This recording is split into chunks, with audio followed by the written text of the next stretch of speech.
Innal hamdalillah nahmaduhu wa nasta'inuhu wa nastaghfiruh wa na'udzu billahi min shururi anfusina wa min sayyiati a'malina.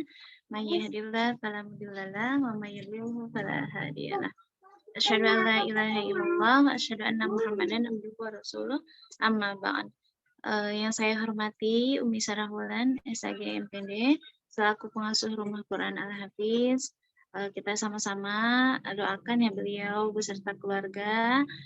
Semoga senantiasa Allah limpahkan kesehatan, keberkahan, Allah permudah segala urusannya, dan Allah kabul segala hajat-hajatnya. Amin ya rabbal alamin. Yang selanjutnya yang saya cintai, yang saya hormati juga para peserta seluruh kajian Rumah Quran Al-Hafiz.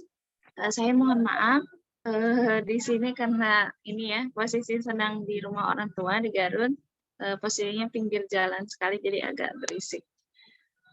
Baik, segala puji, segala syukur marilah kita panjatkan kehadirat Allah Subhanahu wa taala. Alhamdulillah telah memberikan kita kesehatan, keberkahan, waktu luang, dan yang terutama hidayah kepada kita ya, kita bisa bersama-sama berkumpul kembali di kajian rutin pagi ini, kajian tadabbur Al-Quran. Insya Allah, salawat beserta salam semoga tetap terlimpah curahkan kepada Habibana wa Nabiyana Muhammad Sallallahu Alaihi Wasallam. Tak lupa kepada keluarganya, kepada para sahabat-sahabatnya, kepada para tabi'innya, dan sampailah kepada kita semua, insya Allah selaku umatnya yang senantiasa selalu berusaha taat mengikuti ajaran beserta jejak langkahnya. Baik, karena waktu sedang menunjukkan pukul 6.19, mari kita sama-sama buka acara kajian kita pagi ini dengan bacaan basmalah bersama-sama. Bismillahirrahmanirrahim. Baik, untuk acara selanjutnya tilawah Al-Quran. Apa Numi untuk pekan ini tilawahnya surat apa dan ayat berapa Mi? Surat Luqman, surat ke-31, ayat 12 sampai 19. Surat Luqman, surat ke-31 ya Mi ya? Ayat 13 sampai 16 nih. Ayat 12. Apa nih? Ayat 12 sampai 19. Ayat 12 sampai 19. Baik, kepada Kak Dita boleh ya? Iya, Ustazah. Ya, baik. Untuk tilawah Al-Quran, surat Al-Luqman, surat ke-31, ayat 12 sampai ayat 16 ya tadi? 19. Ayat 12 sampai ayat 19. Kepada Kanita Aprilia, waktu dan tempat kami persilakan. A'udzu billahi minasyaitonir rajim. Bismillahirrahmanirrahim.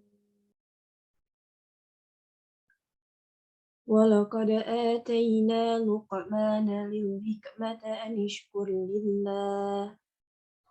ومن يشكر فإنما يشكر لنفسه ومن كفر فإن الله غني حميد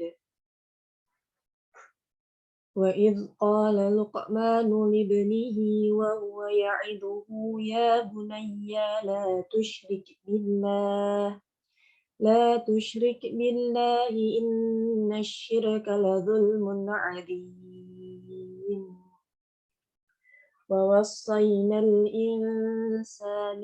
ووصينا الإنسان لوالديه حملته أمه وهنا على وهن وفصاله في عامين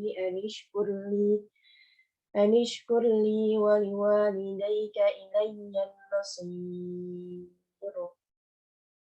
وإن جاهداك على أن تشرك بي ما ليس لك به علم فلا تطعهما وصاحبهما وصاحبهما في الدنيا معروفا واتبع سبيل من أناب إلي ثم إلي مرجعكم فأنبئكم بما كنتم تعملون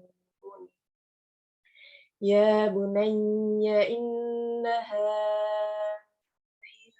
تكن مثقال حبة من خردل فتكن في صخرة أو في السماوات أو في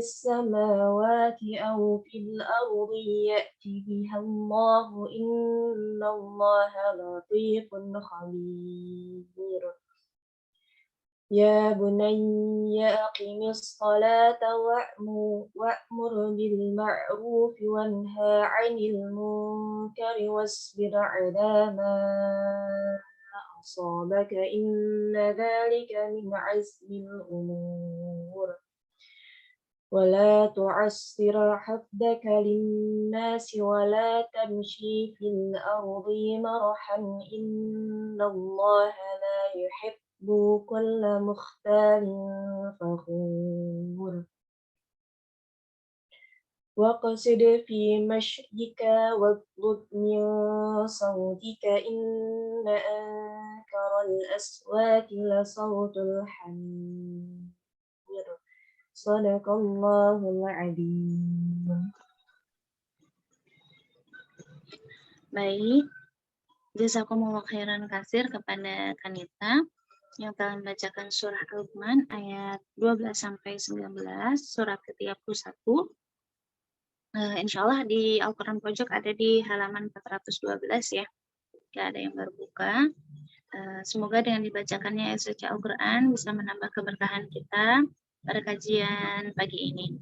Baik, untuk acara selanjutnya itu acara inti, acara yang kita tunggu-tunggu bersama-sama.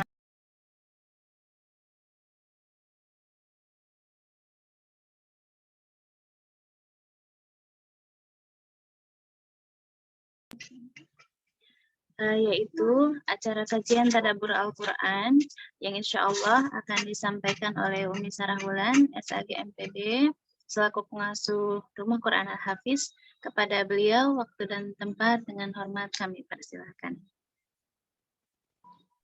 Sehat Umi? Alhamdulillah ya. Alhamdulillah sehat. Assalamualaikum warahmatullahi wabarakatuh. Waalaikumsalam warahmatullahi wabarakatuh. Alhamdulillah ya. Syukuran jazakillah khair Ustazah ya. Masih bisa ya. Meskipun lagi pulang kampung ini ke Garut, Masya Allah. Iya Mi. Ya yang penting dimanapun masih di bumi Allah ya. Alhamdulillah ya. Selama masih di bumi Allah, selama kita masih mendekatkan diri kepada Allah, semuanya terasa dekat jadinya. Ya, meskipun jauh, tapi karena sinyal kita sama gitu, ya, sinyalnya orang-orang beriman itu sama, pasti akan berkumpul. Ya. Baik, bismillahirrahmanirrahim. Alhamdulillahirabbil alamin. Segala pujiannya milik Allah ya, yang memberikan kita nikmat iman, nikmat Islam ya, nikmat hidayah itu utama tadi, nikmat sehat ya. Kita sekarang melihat banyak saudara-saudara kita ya yang kena sakit ya, karena sekarang virus Omikron mulai banyak lagi merebak, banyak yang kena dan sebagainya. Kita berlindung kepada Allah dan kita doakan kepada semua yang sakit, semoga Allah berikan kesembuhan ya. Dan bagi kita semua tentunya tetap menjaga prokes, protokol kesehatan ya, dengan juga berdoa ya, berusaha dan berdoa ya, semoga Allah melindungi kita semua dari segala macam penyakit. Dan sholawat serta salam ya, tidak lupa kita sampaikan kepada suri tauladan kita Nabi Muhammad SAW, para keluarga ya, istri-istri beliau ya, kemudian juga para sahabat ya, dan semua para pengikutnya hingga akhir zaman nanti. Baik, alhamdulillah, terima kasih pada Ustazah, pada Kak Nita ya yang sudah menyediakan Zoom-nya. Kemudian juga kepada para peserta RK nih khususnya yang telah hadir ya. Mungkin belum semuanya hadir ya Ustazah ya. Iya, Betul nih. harusnya mungkin ada 30-an ya berarti ya yang peserta RK ya. Baik Betul ya. nih. Mungkin masih ada terkendala, semoga nanti bisa hadir semua ya pekan depan insya Allah.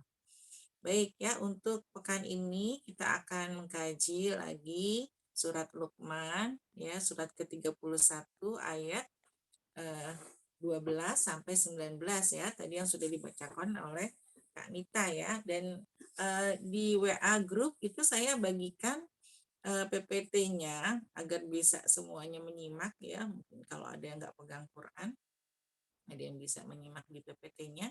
Mungkin bisa di-share. Kalau nggak bisa di-share nggak apa-apa sih. Tapi kalau Ini saya coba.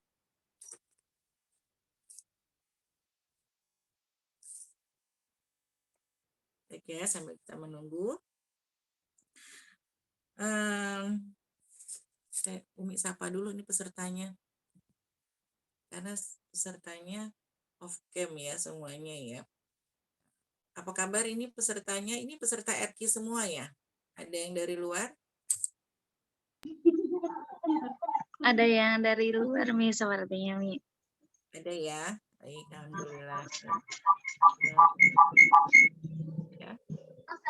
Baik ya, kita lihat di sini ya.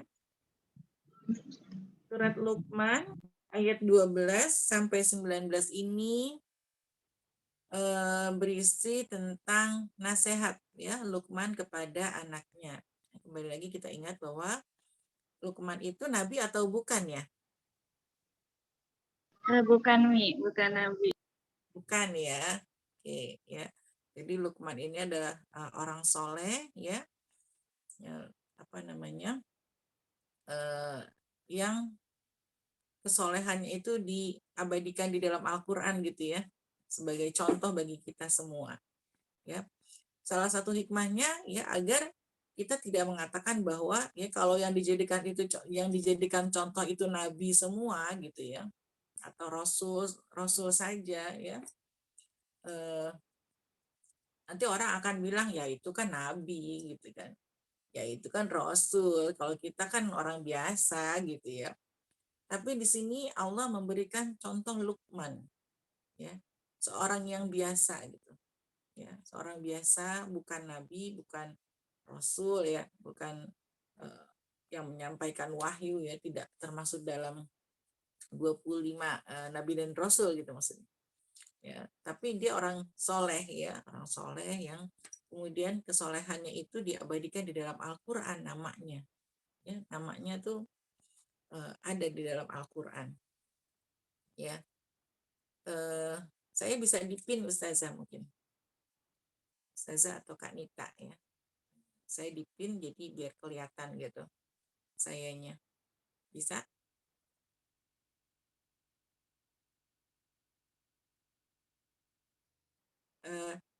Saya minta tolong dipin Ustazah. Bagaimana Mi? Mi apa? Di sini suaranya rame jadi. Saya bisa minta tolong dipin. Oh dipin, oh iya baik Mi. Iya, biar kelihatan nggak ya? Sudah Ya, Mi. ya biar kelihatan. Apa Ya, nih? ya. Jadi kita tahu bahwa Luqman itu bukan seorang rasul ya yang diberikan wahyu oleh Allah ya, tapi di sini Luqman diberikan hikmah oleh Allah. Jadi hikmah itu diberikan oleh Allah kepada orang-orang soleh, pada siapa saja yang Allah kehendaki ya. Hikmah-hikmah itu bahkan kita bisa dapatkan ya. Mungkin kita satu orang dengan orang lainnya mungkin bisa baca satu juz satu hari sama-sama. Tapi hikmahnya belum tentu sama gitu. Setiap orang mungkin akan diberikan hikmah yang berbeda-beda oleh Allah. Ya, begitu. Nah, ini salah satu hikmah yang diberikan kepada Luqman oleh Allah ya yang dalam mendidik anak, dan dengan hikmah itu diabadikan di dalam Al-Qur'an, ya. Bahkan namanya pun ya dari dulu ya, padahal Luqman itu dari zaman siapa gitu ya. Tapi namanya tetap terkenal ya, terkenal sampai saat ini. Ya, kalau kita mengenal orang-orang terkenal saat ini gitu ya, jangan terpukau gitu ya, jangan tertipu gitu, jangan tertipu. Karena sudah ada nama-nama yang lebih dulu ngetop dari dulu gitu ya. Nama-nama yang terkenal dari dulu ya, yang lebih pantas kita jadikan suri tauladan, yang lebih layak kita ikuti gitu, yang lebih pantas kita jadikan apa namanya, contoh ya, kita ikuti dan sebagainya. Nah, di sini Luqman memberikan nasihat kepada anaknya yang bisa dijadikan contoh bagi kita semua, sebagaimana Luqman mendidik anaknya, kita juga bisa mencontoh bagaimana kita mendidik anak-anak kita. Ya, yang dalam ayat yang ke-12 di sini Luqman ya mengajarkan kepada anaknya hal yang prinsip ya. Dan sesungguhnya telah kami berikan hikmah kepada Luqman, yaitu bersyukurlah kepada Allah. Dan barang siapa yang bersyukur kepada Allah, maka sesungguhnya dia bersyukur untuk dirinya sendiri. Dan barang siapa yang tidak bersyukur atau kufur, maka sesungguhnya Allah Maha Kaya, Maha Terpuji. Ya, Masya Allah, ini luar biasa gitu. Ya, ini adalah hikmah yang luar biasa, kunci ya, kunci dari kebahagiaan hidup di dunia. Ya, kalau kita mau bahagia hidupnya di dunia ya, dunia akhirat ya, maka ya, kita perlu bersyukur, kata Allah. Bersyukurlah kepadaku, kata Allah. Masya Allah gitu, luar biasa gitu ya. Kita diminta oleh Allah untuk bersyukur, dan itu adalah kunci.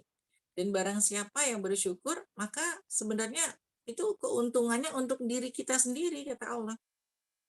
Ya, bukan berarti seorang hamba itu yang rajin bersyukur itu akan memperkaya Allah, atau akan membuat Allah semakin terkenal, atau misalnya Allah menjadi semakin gagah, semakin perkasa.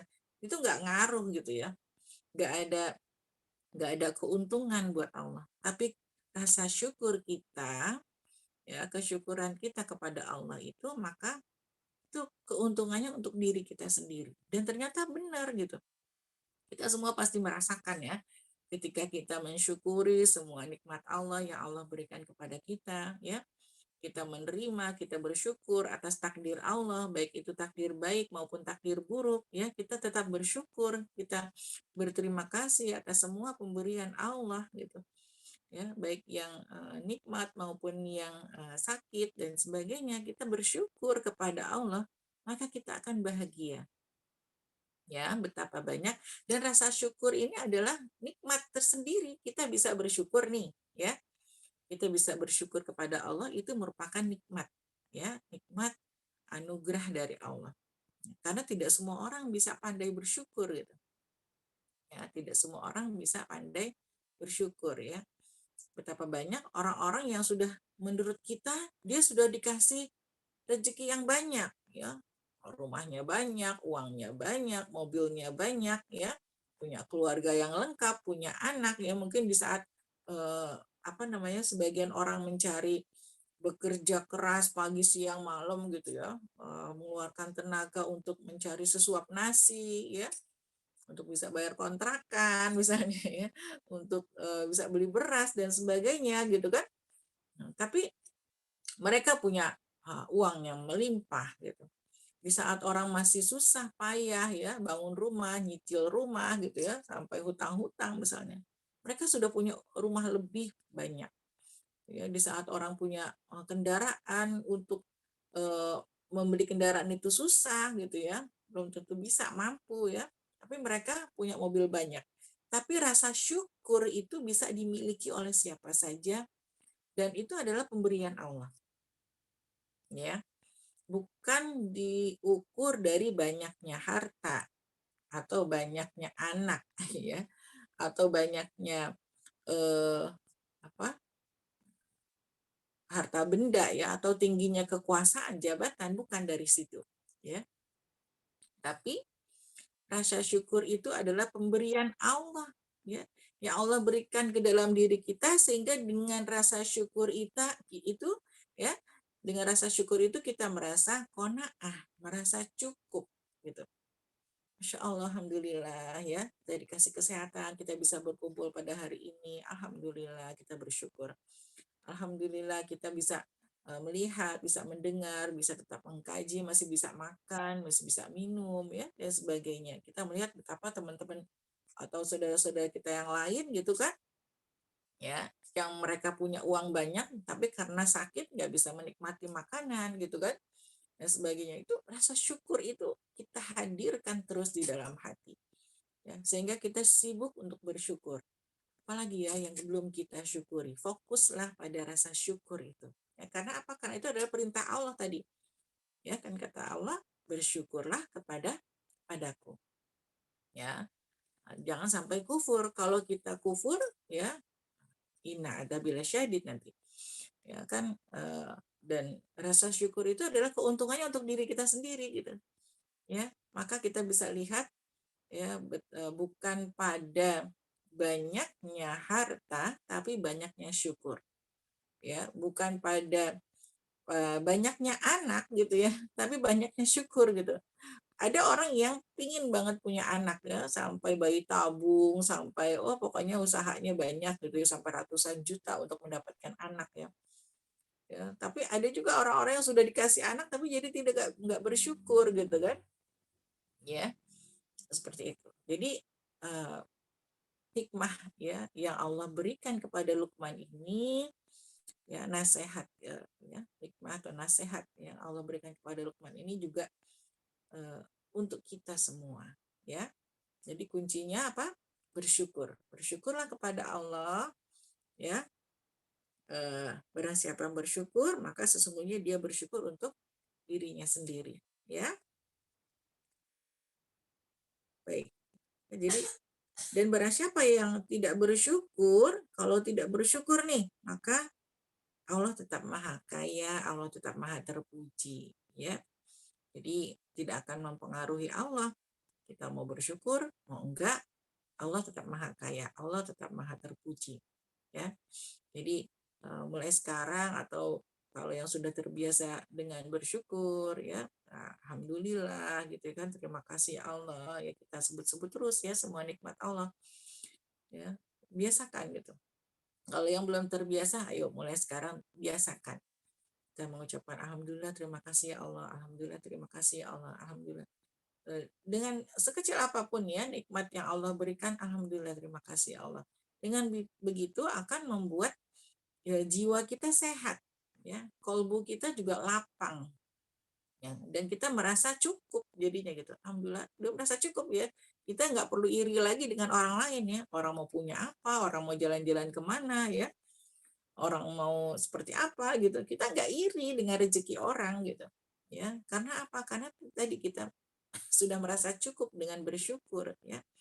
Alhamdulillah, alhamdulillah. Dan kuncinya kan ya, rumusnya kan la in syakartum la azidannakum ya. Jadi kalau kita bersyukur, udah janji Allah tuh pasti akan ditambah nikmat Allah. Ya. Jadi jangan berpikir bahwa masa bersyukur aja terus nanti gimana dong gitu kan ya. Tidak, itu janji Allah, ketika kita bersyukur la azidannakum, maka akan Allah tambah nikmatnya ya. Nikmatnya yang ditambah, bukan hanya hartanya. Sekali lagi ya. Contohnya apa? Contohnya tadi ya, ketika orang sakit berarti kan nikmatnya lagi diambil tuh. Ya, ketika ada orang sakit ya, nikmat lidahnya diambil. Nah, makanan yang biasanya enak, paling enak gitu ya, yang paling dia sukai gitu ya ketika dia lagi sehat.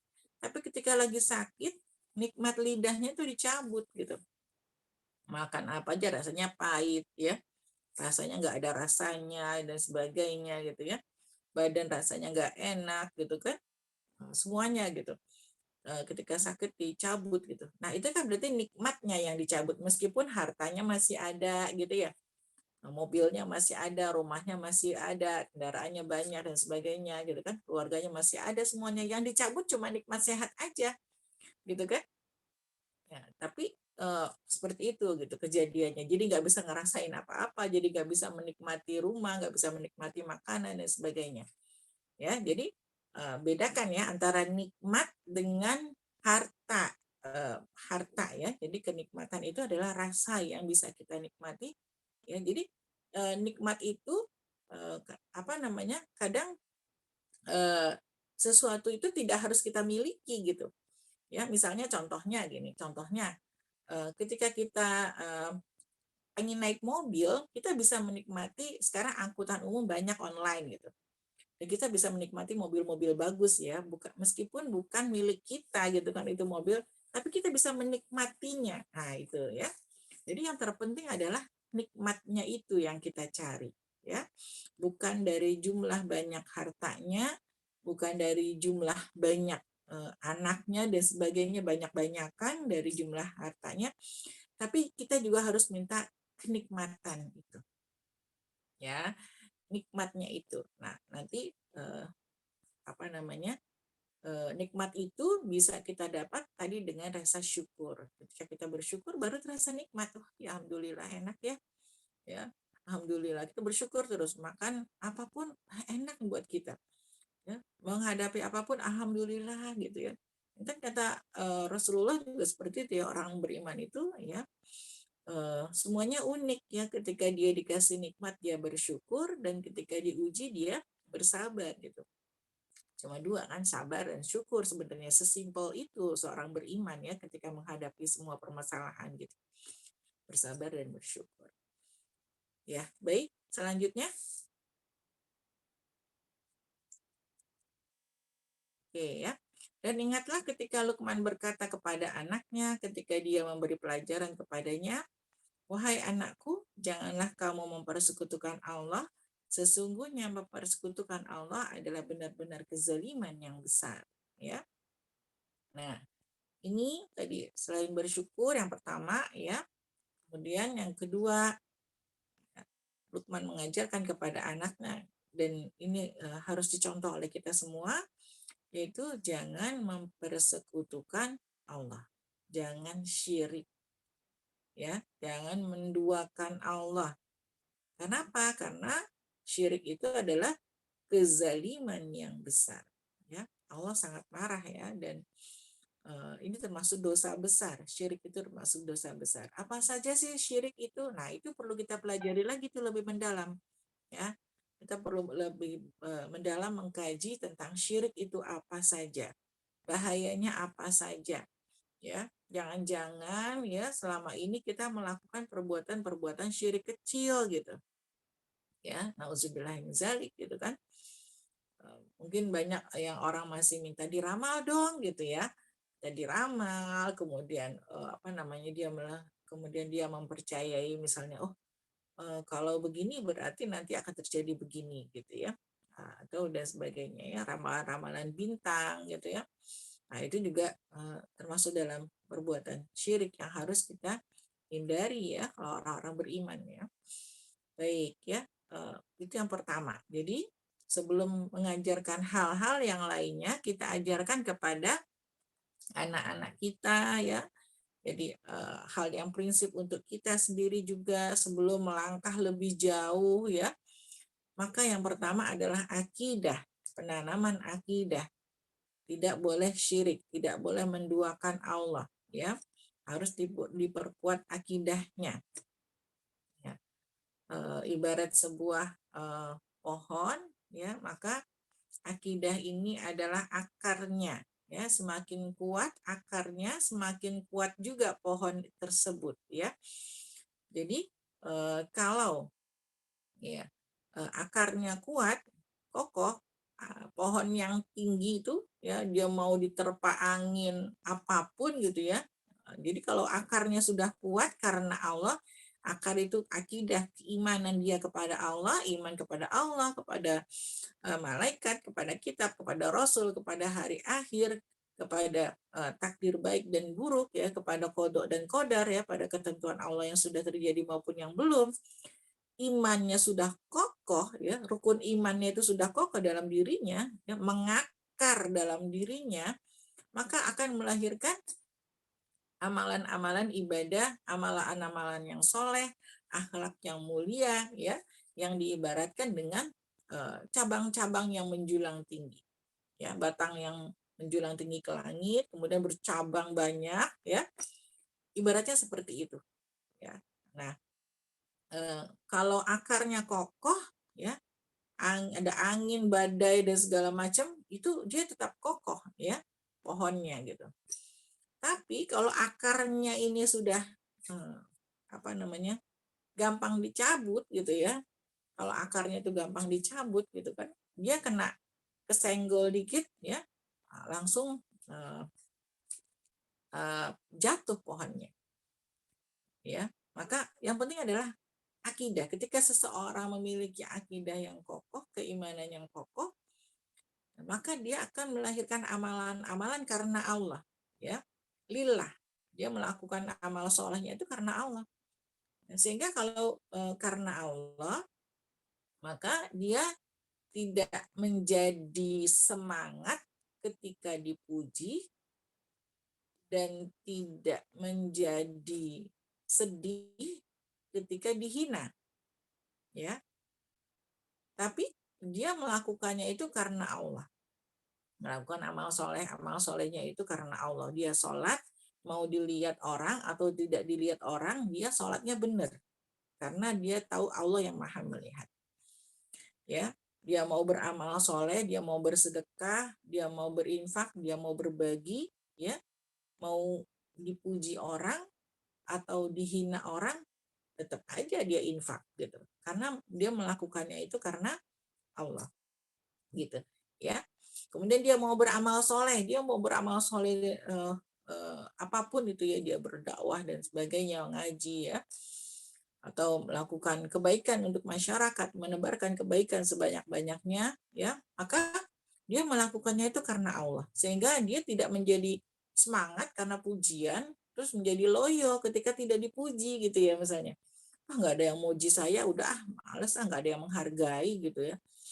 Itu berarti keimanannya belum kokoh ya, ketika kita masih terpengaruh dengan perkataan orang ya, dengan penilaian orang gitu.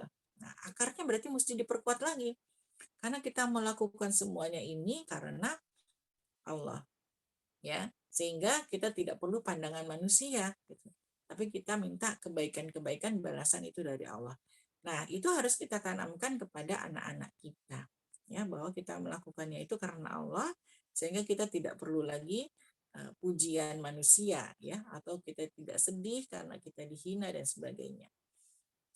Baik ya, itu. Jadi yang pertama kali, jangan syirik. Itu hal yang prinsip sekali. Ya, sebelum kita mengajarkan matematika, bahasa Indonesia, fisika dan sebagainya gitu ya, atau bahasa-bahasa yang lainnya gitu kan.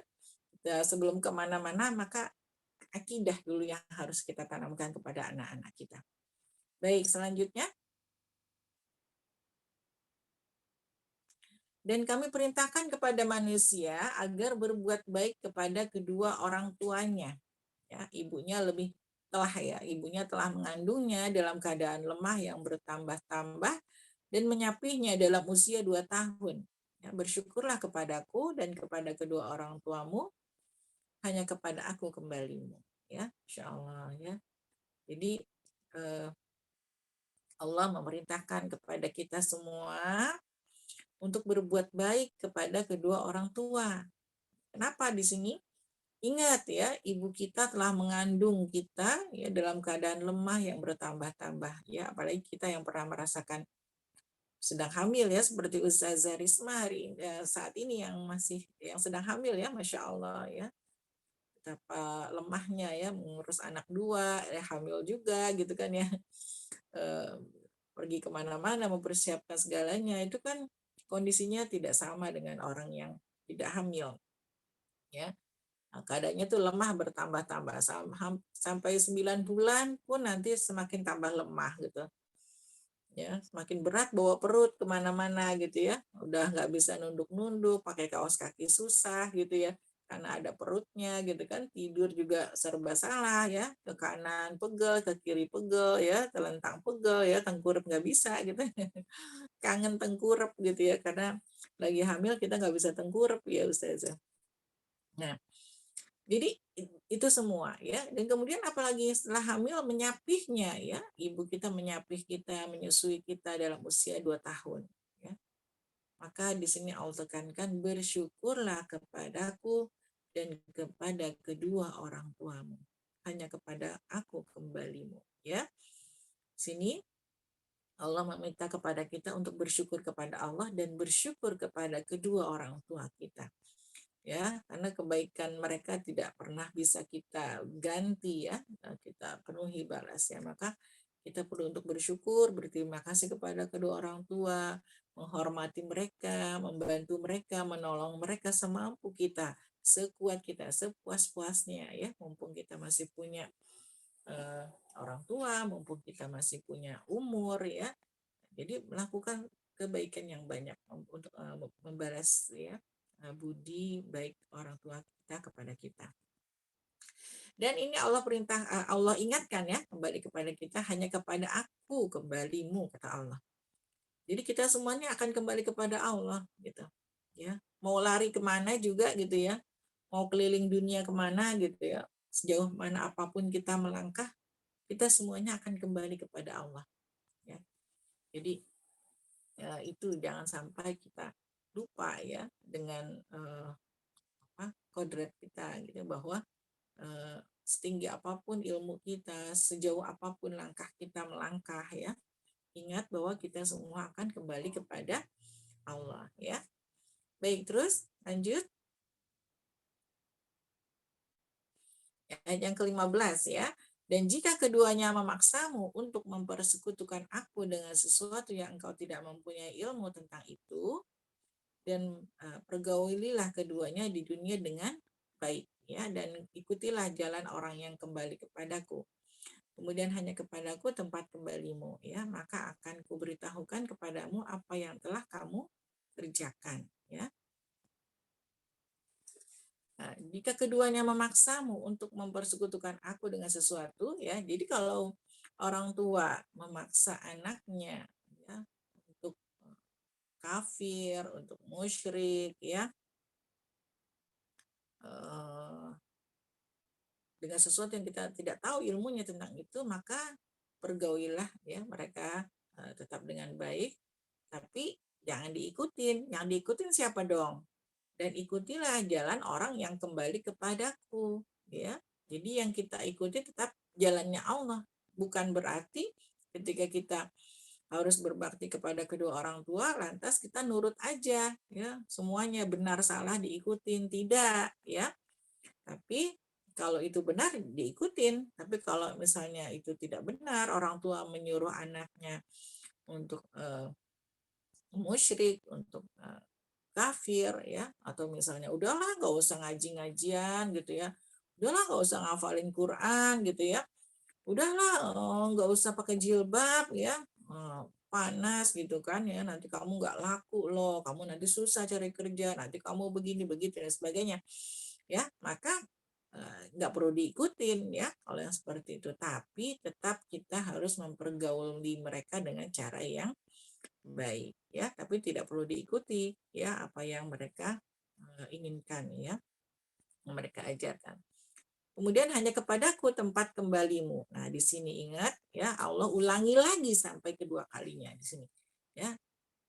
Kemudian hanya kepadaku tempat kembalimu. Kenapa kita perlu ya menentang orang tua yang mengajak kepada kekafiran ya, kemusyrikan ya dan sebagainya ya, kepada keburukan ya. Kenapa? Karena semuanya ini kita akan kembali ke Allah gitu. Dan nanti kita akan mempertanggungjawabkan diri kita masing-masing gitu.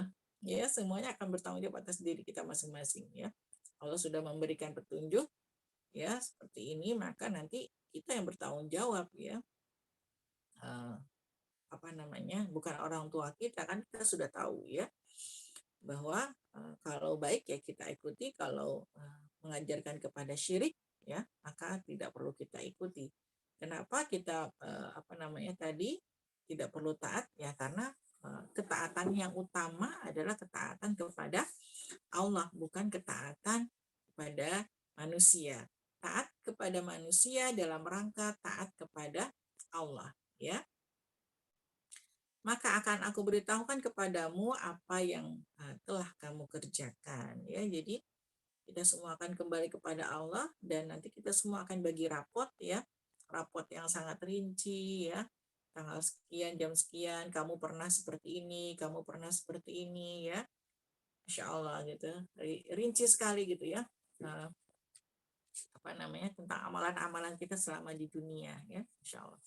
Selanjutnya yang ke-16, Luqman berkata, wahai anakku, sungguh jika ada sesuatu perbuatan seberat biji sawi dan berada dalam batu atau langit atau bumi, niscaya Allah akan memberinya balasan. Sesungguhnya Allah Maha Halus, Maha Teliti. Ya. Luqman menasihati anaknya, hai nak, sungguh ya, perbuatan apapun ya, sebiji sawi ya, yang terbersit di dalam hati gitu kan ya, yang terlintas dalam pikiran kita gitu ibaratnya ya, seperti itu ya. Ya, meskipun seberat biji sawi ya, kemudian ada di batu, di dalam batu, di bumi atau dimanapun gitu ya, maka Allah akan memberikan balasannya. Artinya apa di sini Allah ingin katakan? Ya, karena di sini Allah Maha Halus, Maha Teliti. Ya, Allah melihat semua yang kita lakukan. Ya, kita sedang apa, jam berapa kita maksiat, ya kita beribadah, Allah lihat kita maksiat, Allah lihat ya, astagfirullahaladzim, ya kita beristighfar kepada Allah. Ya, atas dosa-dosa kita ya, kita mohon ampun kepada Allah. Kenapa? Ya, tadi karena ada pengawasan melekat dari Allah 24 jam. Itu CCTV-nya Allah ya. Kalau manusia CCTV-nya bisa rusak ya, tapi kalau Allah CCTV-nya nggak pernah rusak gitu ya.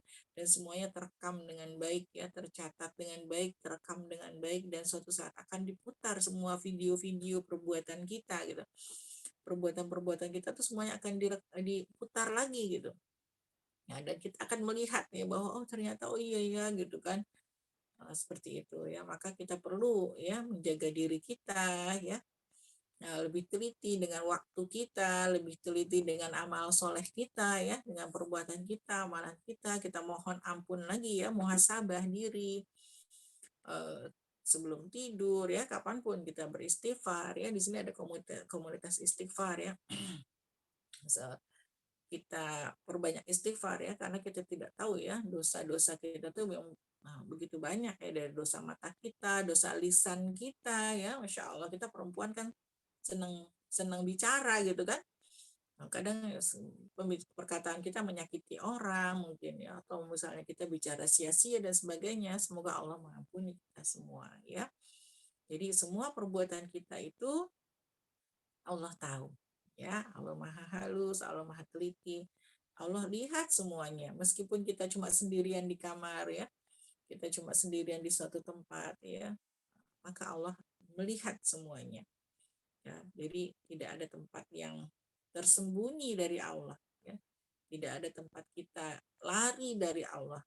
Dimanapun kita berada, kita ada di bumi Allah. Ya. Dan Allah Maha melihat apa yang kita lakukan semuanya. Baik, selanjutnya 17. Wahai anakku, laksanakanlah sholat. Ya, jadi setelah kita mengajarkan akidah dulu kepada anak, keimanan yang kokoh, ya rukun iman dulu yang 6 kita ajarkan kepada anak-anak kita, ya. Nah, maka setelah itu baru kita ajarkan fikihnya, ya, sholat. Perintahkan laksanakanlah sholat. Dan suruhlah manusia berbuat yang ma'ruf dan cegahlah mereka dari yang munkar. Masya Allah. Ya, kepada anak juga kita ajarkan mereka untuk sholat dan amar ma'ruf nahi munkar. Jadi anak kecil pun sudah diajarkan berdakwah gitu. Ya, kalau lihat dari ayat ini. Kenapa seperti itu hikmahnya? Ketika anak kita ajarkan untuk mengajak orang pada kebaikan gitu kan, maka dia akan terbiasa berbuat baik ya. Dan ketika dia mencegah teman-temannya orang lain dari kemungkaran ya, maka diharapkan mereka juga bisa menjaga diri mereka sendiri gitu ya dari kemungkaran ya.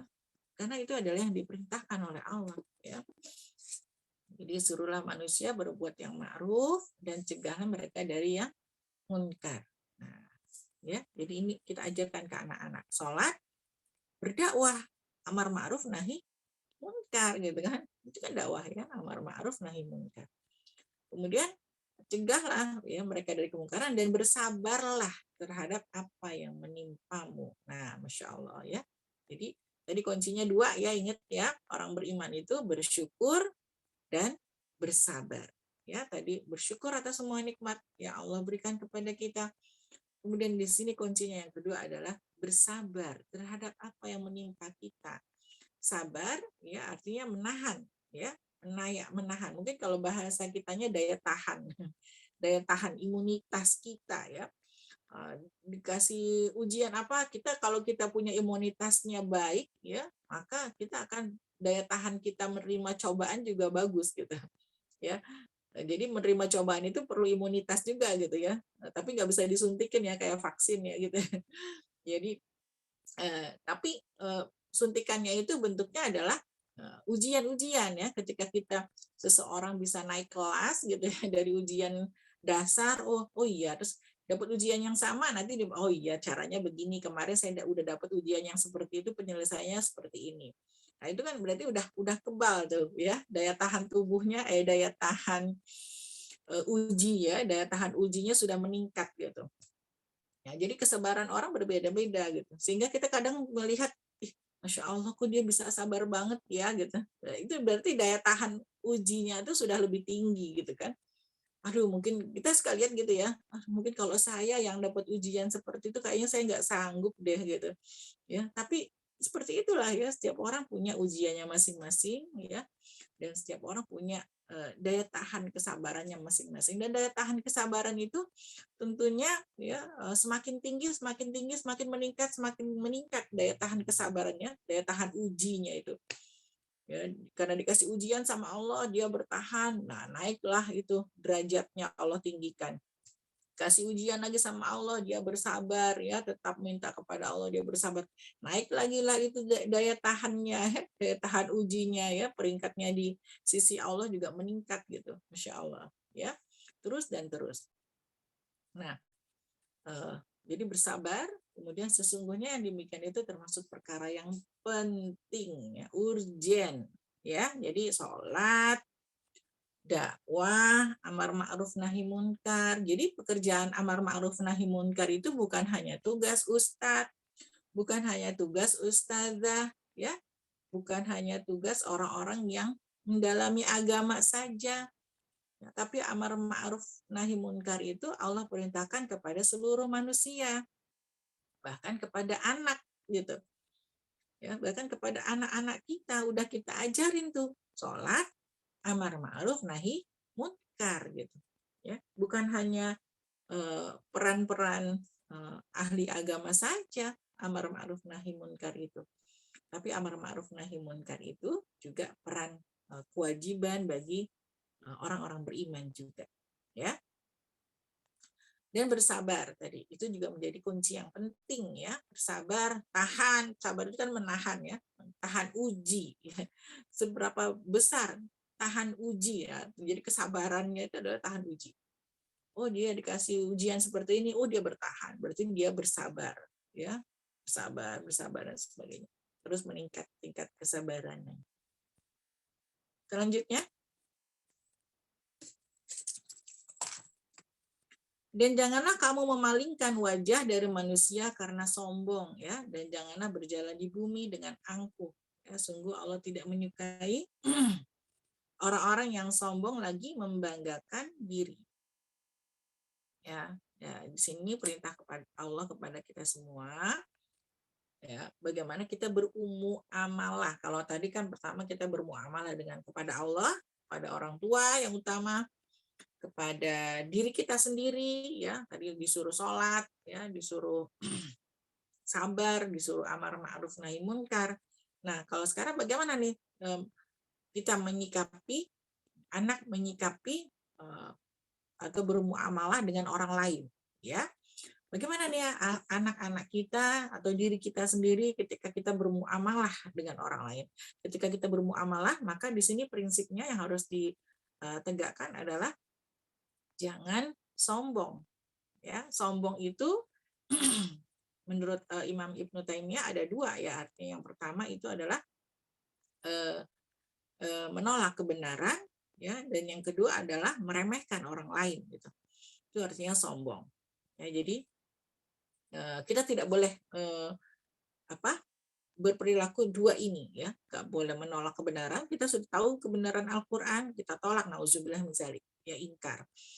Kita tidak boleh, kita tahu bahwa hadis sahih gitu kan, sudah ada Bukhari, Muslim gitu kan, itu adalah hadis-hadis yang benar, kemudian ditolak, itu juga tidak boleh. Yang arti yang kedua adalah tadi meremehkan orang lain, ya, merasa bahwa diri kita ini lebih baik, merasa diri kita ini, oh saya lebih berilmu gitu, saya lebih berpengalaman, oh umur saya lebih banyak, pasti saya ilmunya lebih banyak, saya lebih tahu dari kamu gitu, ya. Sehingga kita jadi bersombong, itu tidak boleh, ya. Nauzubillah min dzalik, ya, kita berlindung kepada Allah, kita istighfar kalau kita pernah merasa sombong, kalau kita pernah merasa bahwa kita ini lebih baik dari orang lain. Kita tidak pernah tahu kan akhir hidup kita, ya. Kita semua sama-sama fastabiqul khairat, berlomba mengejar husnul khotimah. Cuma itu yang kita bisa gitu. Kan belum ada yang jamin kita masuk surga kan, kita nggak tahu akhir hidup kita. Kita sama-sama sedang berusaha, kita sama-sama sedang fastabiqul khairat, ya, beramal sebaik-baiknya, ya, tadi kemudian beramal ma'ruf nahi munkar, ya, sama-sama kita mengejar husnul khotimah dan kita bantu orang lain juga untuk mendapatkan husnul khotimah gitu, ya. Kita pengen kita husnul khotimah dan kita pengen pasangan kita, anak-anak kita, semua keluarga kita, siapapun gitu, teman-teman kita juga pengen semua orang dapat husnul khotimah gitu, dan kita bisa usahakan selama kita masih bisa, kita kejar, kita usahakan terus gitu, ya. Jadi kita tidak boleh sombong, ya, dan berjalan di bumi dengan angkuh, ya. Jalan di muka bumi angkuh, ya, merasa ya, paling kaya, atau kita lebih kaya dari orang lain, kita lebih pintar, kita lebih alim, kita lebih soliha misalnya, atau level kita lebih tinggi gitu, ya. Nauzubillah min dzalik, ya, kita nggak boleh merasa seperti itu, ya, karena orang-orang beriman itu kan dia yang rendah hati, ya, rendah hati, ya. Kalau rendah hati itu seperti ilmu padi, ya, semakin berisi maka semakin merunduk gitu, ya. Padi kan dia semakin berisi dia merunduk, ya. Tapi masya Allah gitu kan, padi yang batangnya yang kelihatannya kurus tipis gitu, ya, dia bisa menopang beban biji-biji padi yang banyak sehingga dia merunduk seperti itu. Ya, jadi diterpa angin segala macam dia tetap bisa bertahan, kecuali kalau diinjak ya padi jatuh gitu, ya, rubuh atau rusak, ya. Kemudian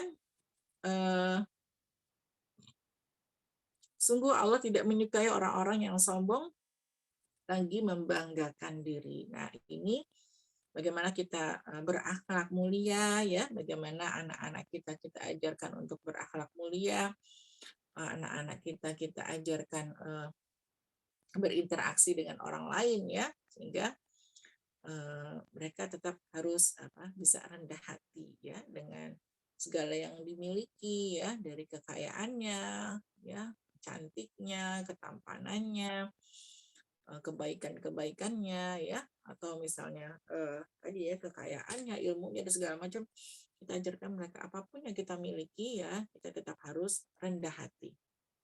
Nah, tidak boleh sombong, ya, tidak apalagi kan kita tahu hadisnya, ya, innallaha la yanzuru ila ajsamikum wala ila aswarikum walakinallaha yanzuru ila qulubikum wa a'malikum, ya, bahwa Allah itu tidak melihat pada wajah-wajah kalian, ya, rupa-rupa kalian, ya, mau cantik, mau ganteng ya, mau mukanya kinclong ya, atau mau jerawatan gitu kan ya, atau apapun ya, Allah Allah nggak melihat warna kulitnya putih gitu atau apa namanya hitam ya atau sebagainya, bukan itu yang Allah lihat, atau coklat atau merah, bukan itu gitu.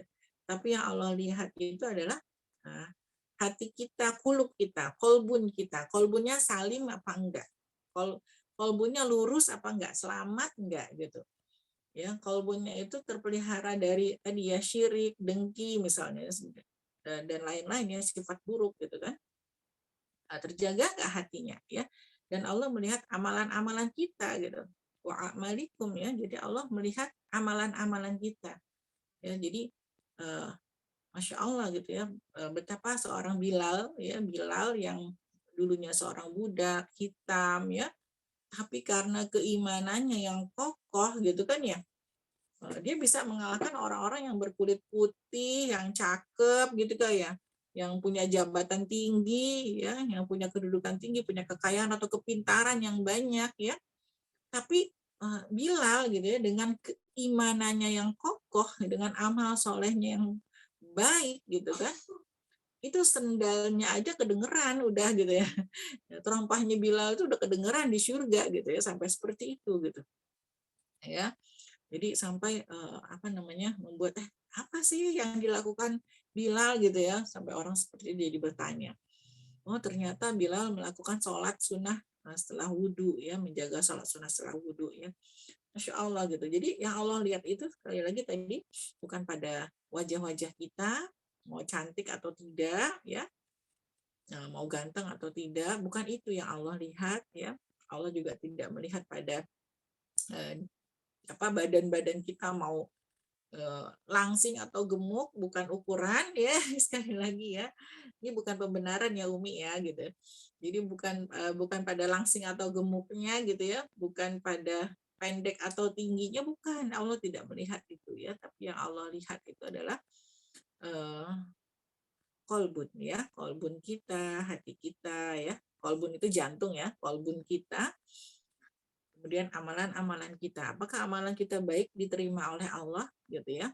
Nah, itu yang harus kita jaga ya, sehingga kita bisa mendapatkan posisi yang terbaik di sisi Allah, bukan di sisi manusia. Ya, mungkin kita diremehkan oleh manusia nggak apa-apa karena misalnya fisik kita nggak bagus, misalnya kulit kita nggak kinclong gitu ya, wajah kita nggak cantik-cantik amat gitu ya. Jadi bukan itu, tenang ya, bukan itu yang Allah lihat ya. Betapa banyak yang biasa-biasa aja tapi ternyata memiliki kedudukan yang tinggi di sisi Allah ya. Salah satunya yang lain contohnya adalah Uwais ya. Kita bisa melihat bagaimana Uwais bin Uwais Al-Qarni ya, Uwais Al-Qarni yang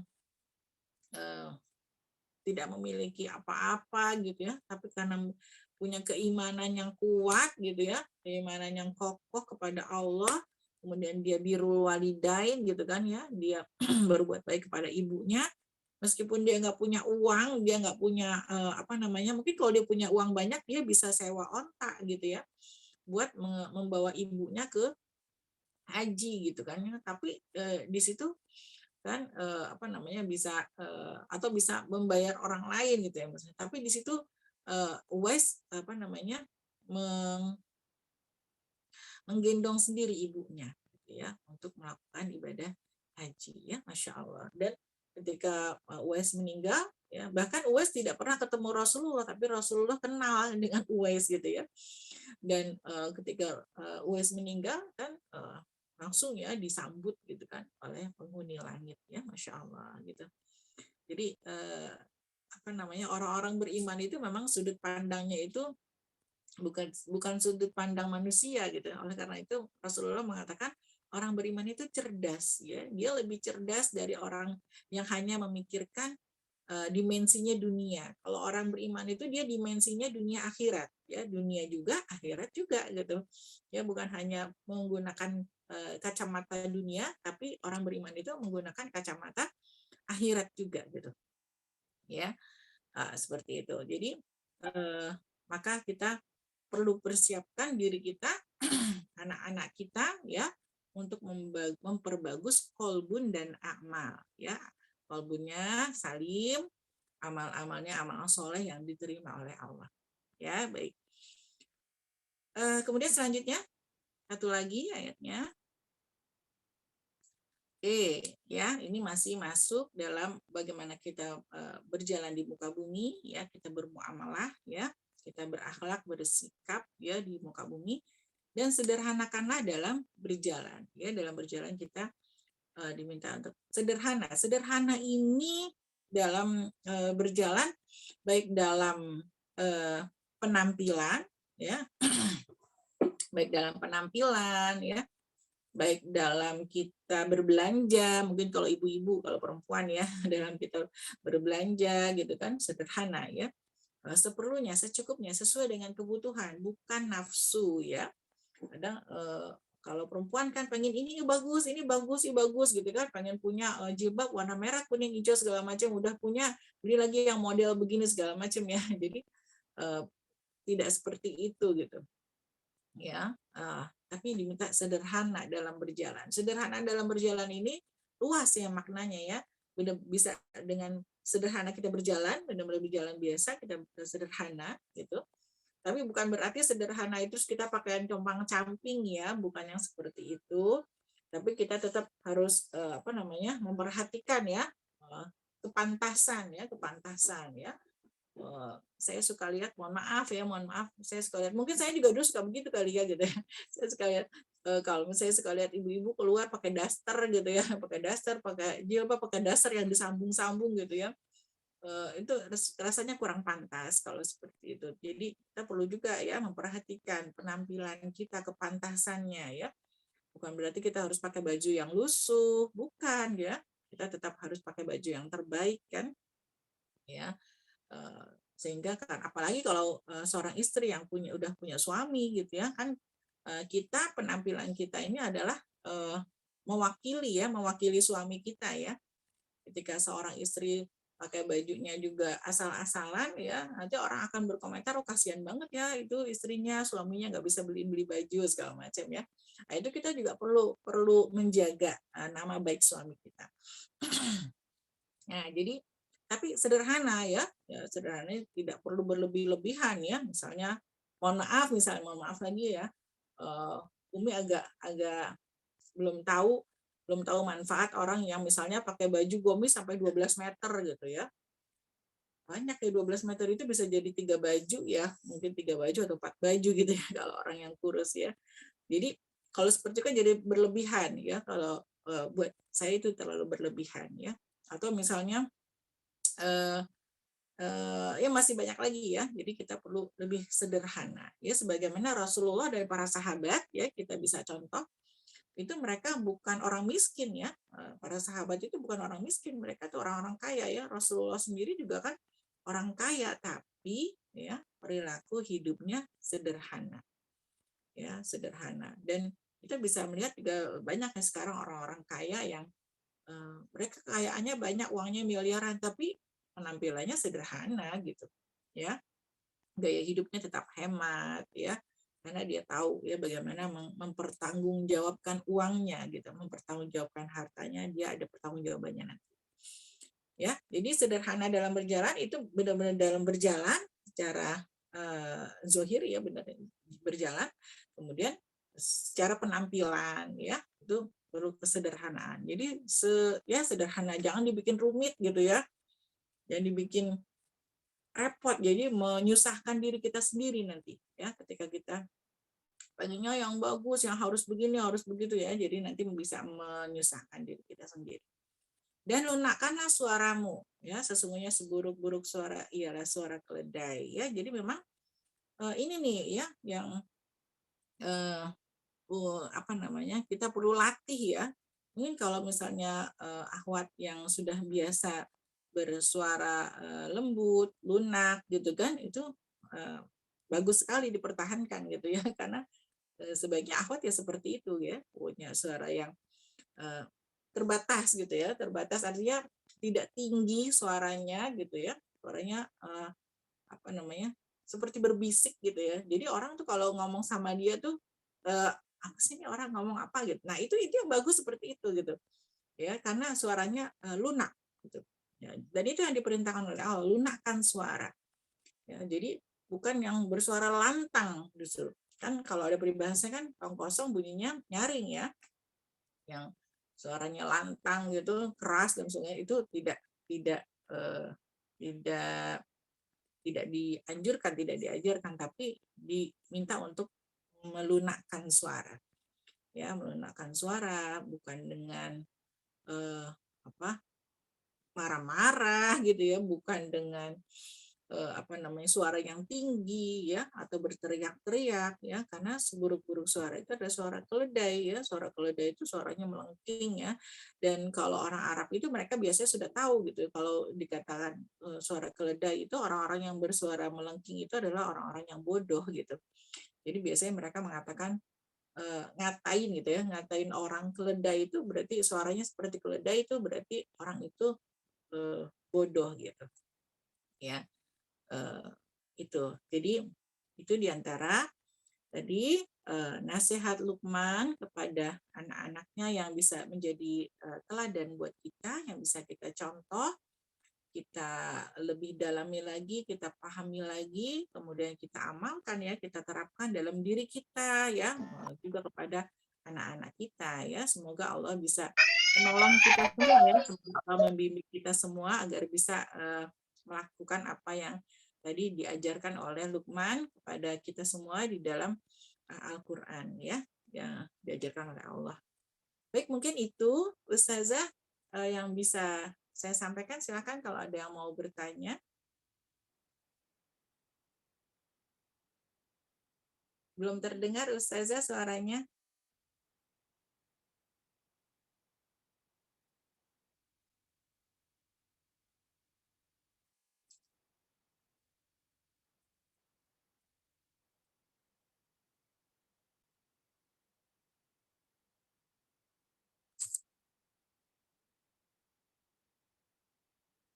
Mic-nya nggak bisa ya? Pakai headset nggak Ustazah?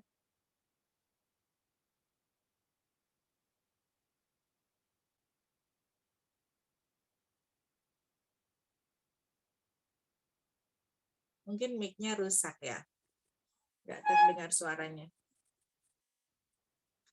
Ya, baik. Silakan, mungkin ada yang mau menambahkan atau ada yang mau bertanya langsung para peserta. Silakan.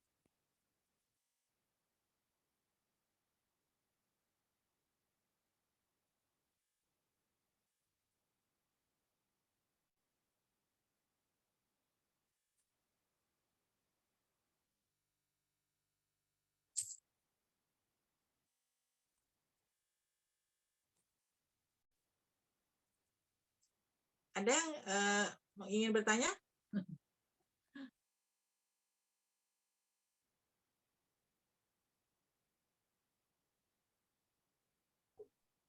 Afwan, Ustazah tadi di kolom chat ada yang bertanya. Oh iya. Coba saya lihat ya. Atau mau Nita coba bacakan? Boleh, di saya nggak muncul pertanyaannya.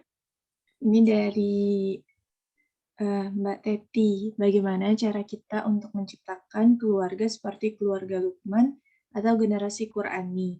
Mengingat tidak semua anggota keluarga memiliki karakter yang sama. Ada istri yang rajin ibadah tapi suami tidak.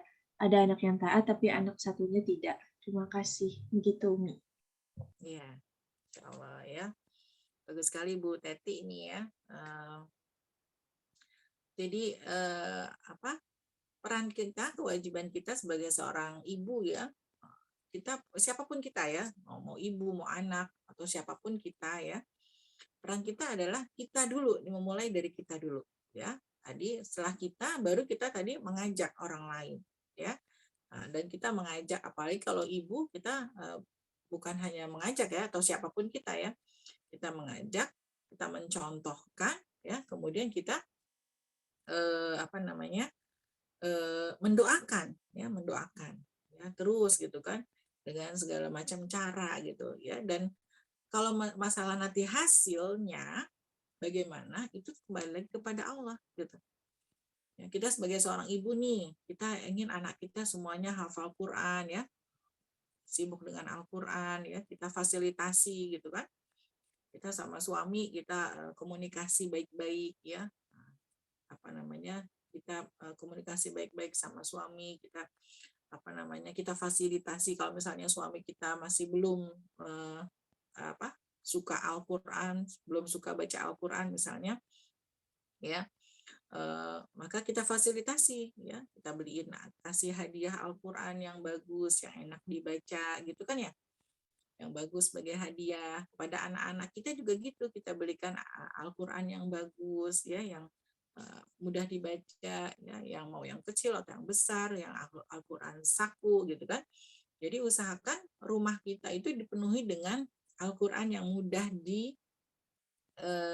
dipegang, diambil ya. Jadi di kamar-kamar mereka ada Al-Quran kita sediakan gitu kan ya. Nah, apa namanya? Kemudian kita budayakan gitu kan, budayakan misalnya, yuk kita baca Quran bareng, atau misalnya kita dengan apa baca satu-satu ya sama ibunya tuh kita satu-satu. Mau yang baca Iqra, kalau yang belum bisa baca Quran baca Iqra sama kita kemudian tahsin sama kita ya, baca, atau misalnya kita baca Quran bareng-bareng bersama keluarga gitu ya. Nah itu kan sudah menjadi ahlul Quran ya, ketika kita menyibukkan diri kita dengan Al-Quran, melibatkan diri kita dan anak-anak kita, suami kita, anak kita, itu insya Allah ya sudah menjadi ahlul Quran gitu ya. Bukan berarti ahlul Quran itu harus yang hafal 30 juz gitu ya, nah tidak gitu ya, tapi orang-orang yang membacanya, yang belajar Quran, kan khairukum man ta'alamal Quran wa 'allama, man ta'alamal Quran wa 'allamahu ya, orang yang belajar, yang mengajar ya, yang berinteraksi dengan Al-Quran, yang kita mengajarkan Al-Quran, bertadaburi Al-Quran, mendakwahkan Al-Quran, membagi-bagikan Al-Quran ya, berwakaf Al-Quran, itu semua masuk ke dalam ahlul Quran ya, dan insya Allah menjadi generasi yang robbani ya.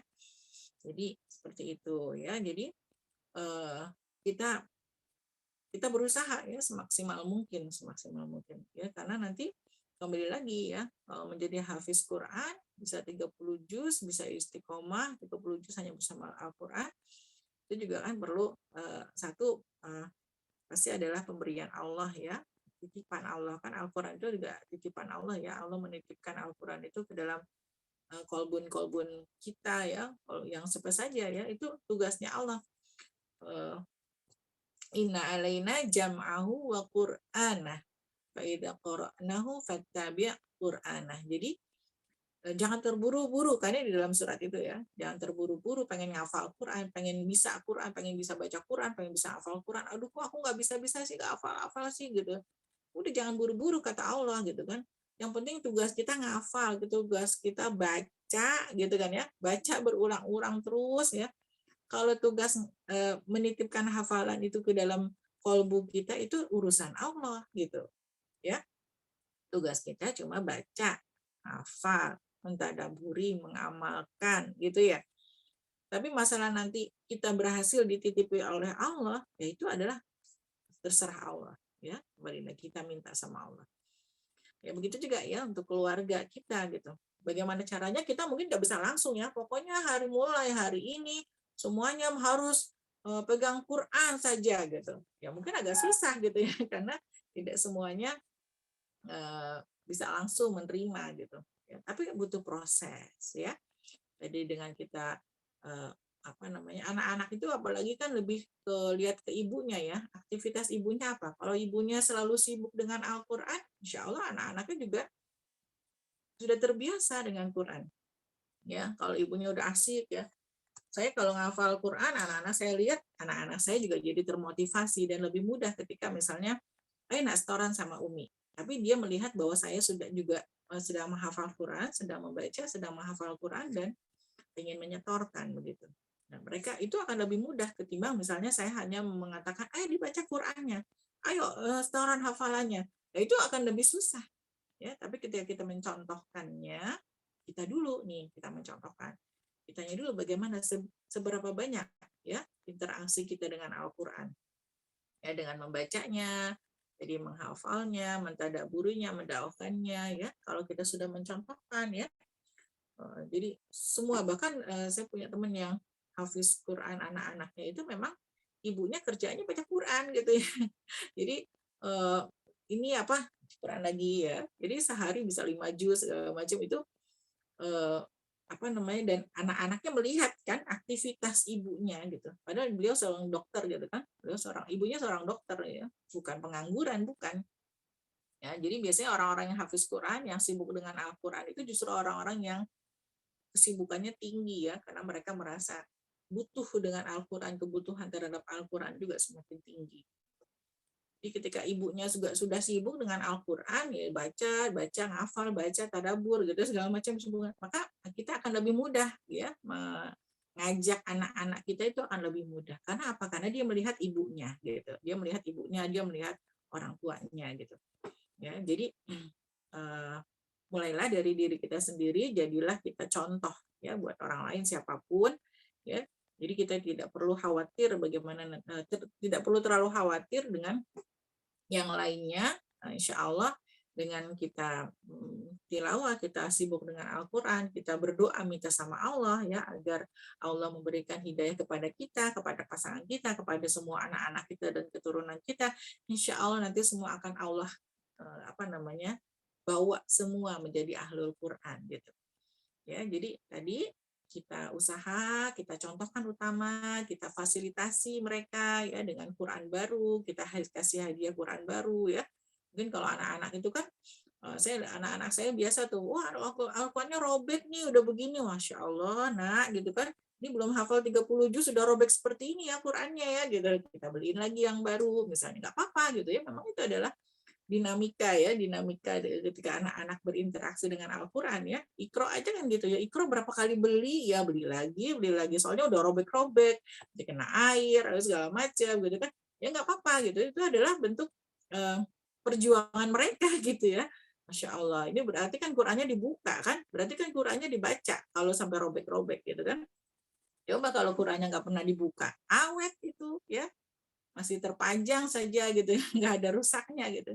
Tapi karena dia dibuka, dibaca, dibawa-bawa kemana-mana, dibawa tidur, dibawa apa, jadi Qurannya bisa robek, jadi lecek dia dan sebagainya ya, Masya Allah. Jadi kita fasilitasi, kita contohkan, kita doakan ya, dan terus ya, kita semoga semuanya istiqomah dicatat Allah sebagai ahlul Quran. Insya Allah begitu ya Bu Teti ya.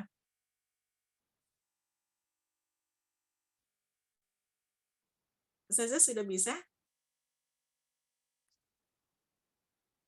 Belum bisa Ustazah. Mungkin mic-nya rusak kali Ustazah. Biasanya kalau ada earphone itu bisa. Kalau ada earphone. Ya. Nggak bisa juga. Ya.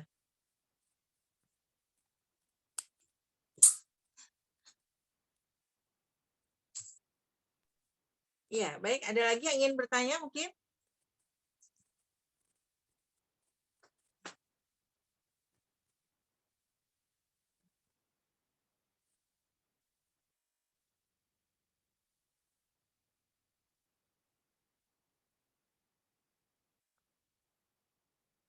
Ada lagi yang ingin bertanya dari pesertanya yang lainnya? Kak Nita?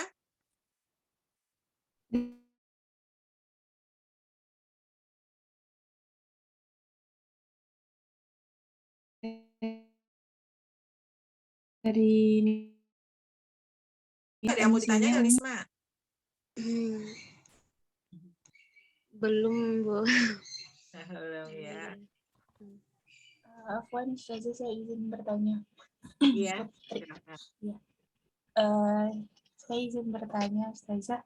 Ya. Tadi terkait berbuat baik kepada orang tua.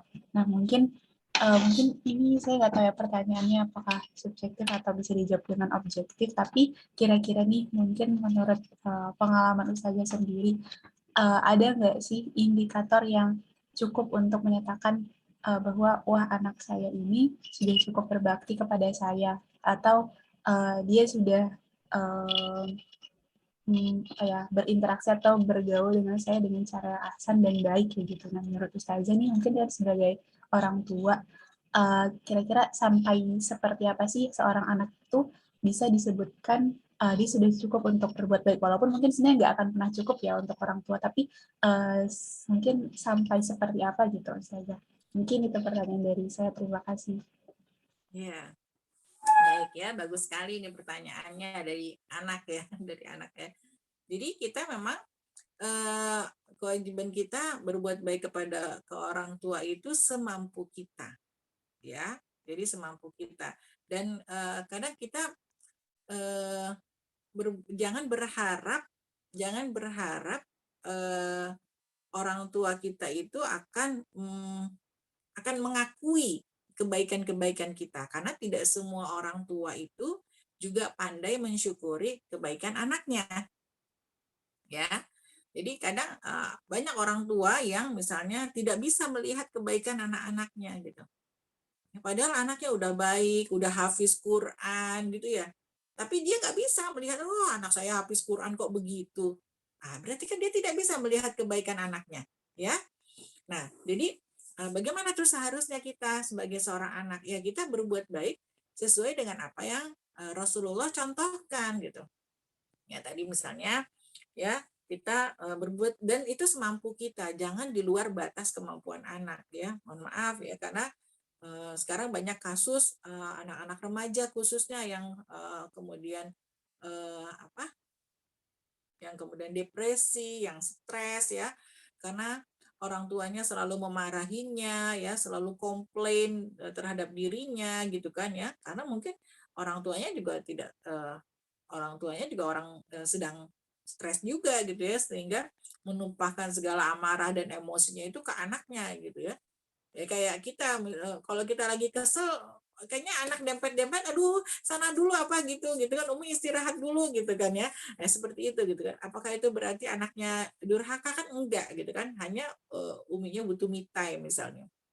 Ya begitu juga ya dari segi orang tua. Jadi apa gitu, gimana dong harusnya kita ukurannya? Ukurannya pokoknya kita berbuat baik semampu kita aja. Ya, misalnya membantu orang tua, ya kita tetap bersikap baik, tidak meninggikan suara, tidak membentak orang tua, itu tidak boleh. Kemudian tidak meninggikan suara, kemudian apa, membantu ya, membantu orang tua ya, minimal misalnya kalau yang masih gadis kamar dirapihin ya biasanya ya, tanggung jawab ya orang tua. Kalau kalau ingin anak tuh mendidik, biasanya orang tua itu mendidik kemandirian ya, dia ingin anaknya mandiri dari mulai kerapihan kamarnya, kemudian kedisiplinan dirinya gitu ya. Jadi biasanya kan orang tua menginginkan anaknya itu menjadi baik, ya, punya disiplin yang baik gitu kan. Nah, oleh karena itu kita belajar. Hanya mungkin kadang orang tua itu tidak tahu bagaimana caranya, ya, gimana sih caranya mendisiplinkan anak, kan kadang nggak semua orang tua itu punya ilmunya, tapi hanya bisa ngomelnya gitu ya. Kok kamu nggak bisa sih kayak anak tetangga itu, dia rajin, kok kamu enggak gitu ya. Jadi malah apalagi dibanding-bandingkan gitu ya, kayak seperti itu gitu ya. Nah itu, jadi kita sebagai seorang anak ya tadi ya, kita melakukan kebaikan itu karena Allah. Kembali lagi, ingat ya bahwa kita berbuat baik kepada orang tua itu karena Allah ya. Kita mendoakan orang tua, kita pengen punya orang tua seperti apa, kita minta sama Allah. Ya Allah, aku pengen ibuku seperti ini, aku pengen ayahku seperti ini, minta sama Allah, berdoa. Ya, kemudian kita berbuat baik sama mereka ya tadi ya, dengan misalnya mentaati orang tua gitu ya, mencoba berkomunikasi dengan baik ke orang tua gitu ya, meskipun kadang nggak semua orang tua juga bisa diajak komunikasi gitu ya. Nggak semua orang tua, ada juga tipe orang tua yang dari atas ke bawah gitu, pokoknya kamu harus A, kamu harus B gitu ya. Anaknya nggak bisa memilih gitu ya. Ada hal-hal yang seperti itu. Jadi tadi ya, selama yang dipilihan itu baik ya, dunia akhirat, ya kita ikutin aja gitu. Tapi kalau misalnya tadi ya mengajarkan kepada syirik, kepada ya tidak baik untuk dunia akhirat kita, ya jangan diikutin gitu. Tapi tetap pergauli mereka dengan cara yang baik ya. Jadi kalau ditanya sebenarnya gimana sih caranya orang tua saya itu maunya apa sih? Bu Sarah nggak tahu gitu ya. Kalau Bu Sarah biasa berkomunikasi ke anak, gitu kan. Nah, itu perlu dikomunikasikan ke orang tua gitu. Ya, kalau tadi maunya seperti apa ya. Jadi itu perlu dikomunikasikan misalnya ke ibu atau ke ayah gitu kan. Itu perlu kita tahu. Kita tahu dari mereka, kita tanya baik-baik, ibu maunya saya itu seperti apa? Ibu maunya, oh jadi kita tahu, oh ibu tuh maunya saya tuh begini, begini, begini, begini, itu begitu ya. Jadi itu penting komunikasi makanya ya jadi kita tahu. Jadi kita nggak kenapa sih ibu saya tuh marah-marah mulu, nggak jelas banget gitu ya. Kenapa sih ayah tuh marah-marah terus gitu kan, nggak jelas banget gitu kan. Apa namanya, gini salah gitu salah, kayaknya kita jadi salah semua gitu ya. Nah, itu kan perlu komunikasi berarti ya, membangun komunikasi ya dengan sayang, dengan cinta ya, cinta kita kepada orang tua kan, rasa kasih sayang kita kepada orang tua gitu kita tumbuhkan ya. Kemudian kita tanya baik-baik ya, mama tuh inginnya punya anak seperti apa, mama inginnya saya ini seperti apa ya. Jadi nanti kan dia bilang saya maunya kamu tuh begini gini gini gini. Nah, baru kita tahu oh dia maunya saya tuh seperti ini. Gitu ya. Jadi kita berusaha ke arah itu. Selama itu baik positif, ya kita berusaha menuruti apa yang orang tua inginkan atau harapkan, ya. Mungkin itu. Baik, jazakallah khair Ustazah. Terima kasih atas jawabannya. Ya. Ada lagi?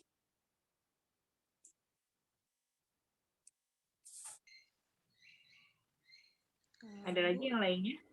Bu, saya ingin bertanya. Iya. Ya, terkait dengan restu orang tua. Nah, kalau dia sebagai anaknya misalnya orang tuanya sudah tidak ada, dan satunya lagi mungkin mengalami apa namanya pisah rumah dengan orang tuanya yang satu lagi. Nah, bagaimana cara seorang anak itu untuk mendapatkan restu itu agar hidupnya itu kan berkah, agar selalu mudah gitu, ya Bu. Jadi bagaimana cara kita mendapatkan berkat tersebut gitu? Jika itu dari orang tua laki-laki gitu. Iya, terima kasih Bu. Gimana jadinya kan sebagai orang anak gitu kan? Ya, iya Bu. Orang tuanya pisah. Bukan, orang tuanya kan satunya udah almarhum. Kemudian kan ayahnya menikah lagi. Nah, ketika ayahnya menikah lagi ini menyebabkan dia terpisah dari orang tuanya. Dan dia mungkin tak hidup sama saudaranya atau familinya gitu ya Bu. Jadi untuk komunikasi dengan orang tuanya pun baik sih baik, tapi hanya sekedar ya saling menyapa doang gitu. Tapi untuk mendapatkan restu itu jadi bagaimana gitu, kita nggak bisa kayak mengabdi bersama dia gitu, membantunya di rumah itu karena ya nggak satu rumah gitu Bunda. Jadi bagaimana cara kita berbakti kepada orang tua tersebut gitu agar kita mendapatkan restu dalam kehidupan tersebut gitu Pak. Iya. Bagus sekali ya, Masya Allah, Lisma pertanyaannya ya. Jadi kalau kita berada pada kondisi seperti itu,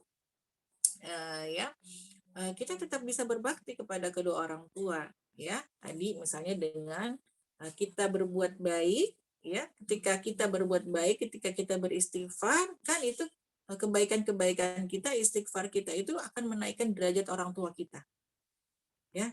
Kalau kita baik nih, ya kita nih baik, kita berprestasi, pasti orang akan bertanya, itu orang tuanya siapa sih?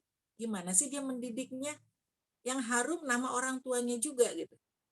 Ya, jadi kita membawa nama baik orang tua dengan kita berbuat baik, berakhlak baik, ya, berperilaku baik, menjaga diri kita menjadi baik, maka itu akan meningkatkan nama baik orang tua, dan itu adalah salah satu bentuk bakti kita kepada orang tua, ya.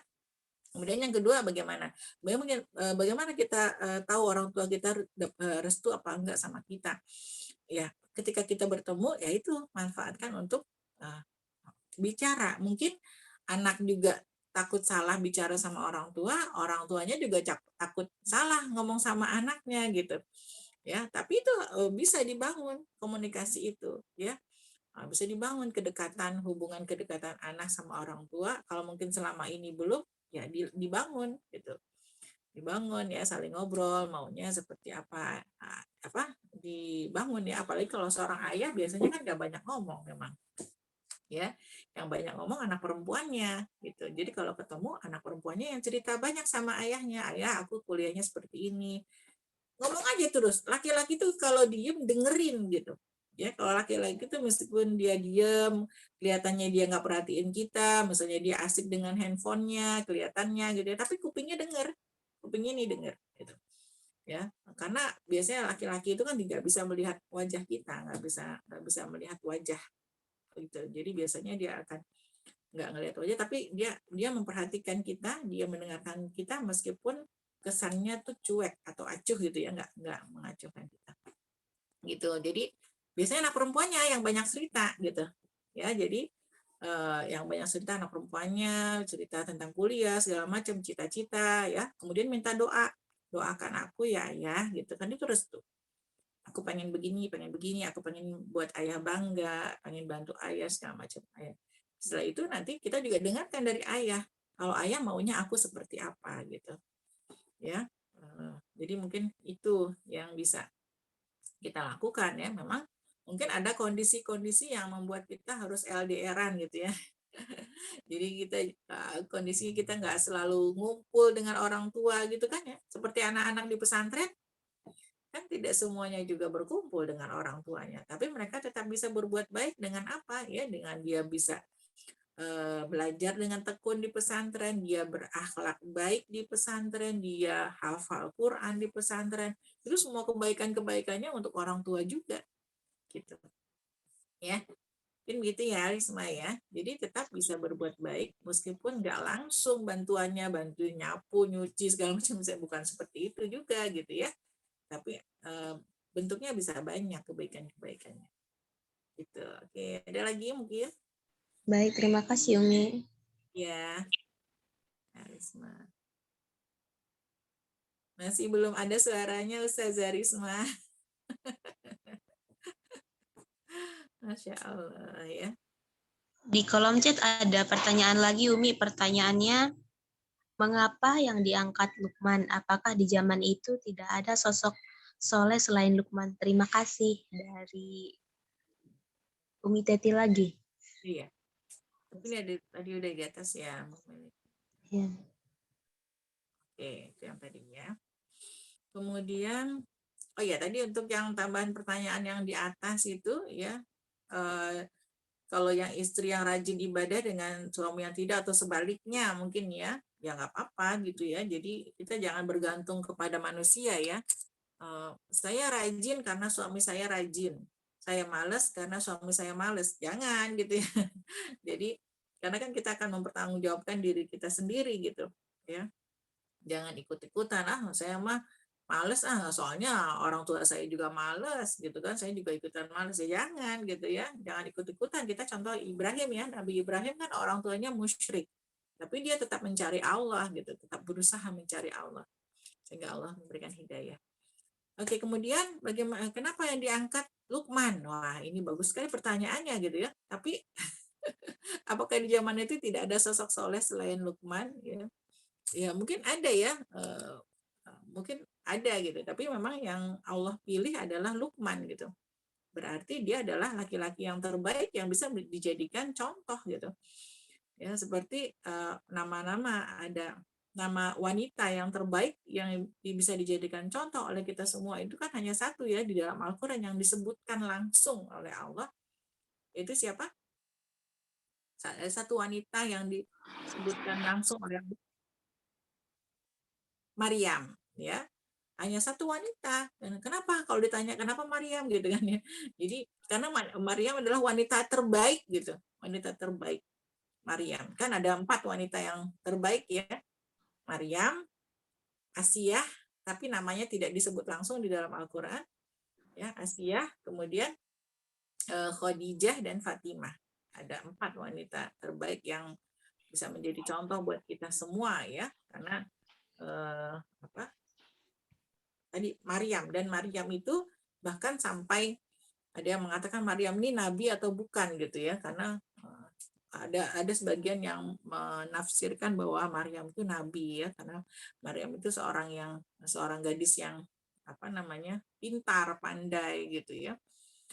Pandai, bahkan Maryam itu suka mengajarkan ilmu ya ke orang-orang gitu, karena kepandaiannya ya, karena kan tinggalnya kan di ini kan, khusus kan mungkin kalau sekarang namanya di masjid gitu ya, di masjid ya, seperti itu. Jadi di lingkungan taklim gitu. Kemudian Allah titipkan bayi Isa ya, ke dalam rahimnya gitu. Nah itu, jadi kenapa Luqman? Ya pasti itu adalah Luqman orang yang pilihan, yang sudah dipilih oleh Allah gitu, yang terbaik gitu, yang terbaik yang Allah pilih. Ya mungkin pada saat itu banyak orang-orang soleh ya seperti sekarang ya, tapi yang dipilih oleh Allah adalah Luqman gitu. Karena Allah tadi tidak memberikan kepada yang lainnya juga gitu ya. Hikmah-hikmah itu hanya Allah pilih ya kepada siapa saja yang Allah inginkan kan gitu ya, begitu Bu. Ya, kalau yang soleh mungkin banyak, tapi kalau yang lebih baik dari Luqman mungkin tidak, karena Allah sudah memilih Luqman, berarti Luqman lah yang terbaik pada masanya gitu ya Bu Teti ya. Jadi kalau yang sudah dipilih namanya sampai dicantumkan di dalam Al-Quran, berarti dia adalah orang yang terbaik gitu, yang bisa dijadikan contoh buat kita semua ya Bu Teti ya. Semoga bisa menjawab pertanyaannya, tapi kalau kurang puas nanti bisa cari lagi ya. Ada lagi mungkin?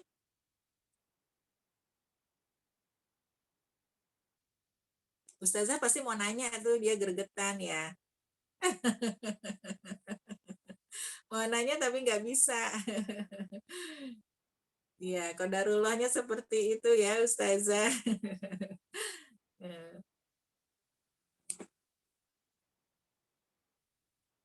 Baik, kalau tidak ada mungkin kita sudahi ya, Kak Nita ya. Mungkin Kak Nita bisa menutup.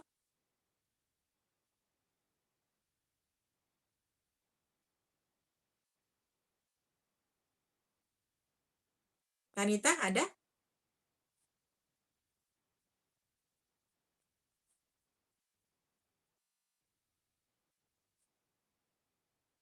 Oh, Kak Nitanya oleh. Oke, baik ya. Baik ya, mungkin Umi yang tutup ya. Oh iya, ada kuliah ya, insya Allah. Baik, mungkin itu saja. Kalau tidak ada yang ingin bertanya atau menyampaikan kembali, mungkin itu yang bisa Umi sampaikan ya. Mohon maaf kalau ada salah dan kekurangan ya. Semoga kita bisa mengamalkan ya apa yang sudah diajarkan Allah kepada kita semua melalui contohnya Luqman ya, dalam surat Luqman ini. Mungkin sebelumnya kita mau foto bareng ya Ustazah ya. Oke, kita tutup dulu tapi ya. Kita tutup dulu atau foto dulu? Foto dulu. Tutup dulu. Oke, tutup dulu ya. Billahi taufiq wal hidayah. Oh iya, kita tutup dengan baca hamdalah, istighfar, dan doa kafaratul majlis ya. Alhamdulillahirabbil alamin, astagfirullahaladzim, subhanakallahumma bihamdika asyhadu an la ilaha illa anta astaghfiruka wa atubu ilaik ya. Kita foto dulu. Ustazah bisa foto? Saya bisa bantu. Iya, dari silakan. laptop soalnya. Siapa itu? Silakan dibuka dulu semua kameranya.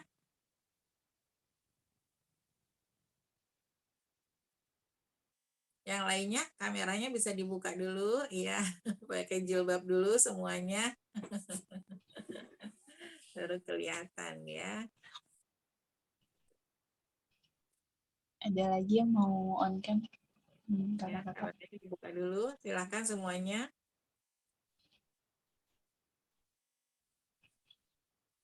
Baik, saya izin untuk hitung ya.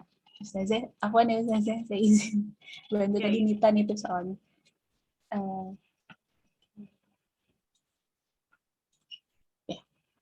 1, 2, 3. 1, 2, 3. Oke, terima kasih sudah Ustazah. Ya, terima kasih semuanya. Izin pamit ya. Assalamualaikum warahmatullahi wabarakatuh. Waalaikumsalam warahmatullahi wabarakatuh. Grab Jaza, ya. Ustazah. Ya, wa iyyakum. Selamat berlibur. Ya.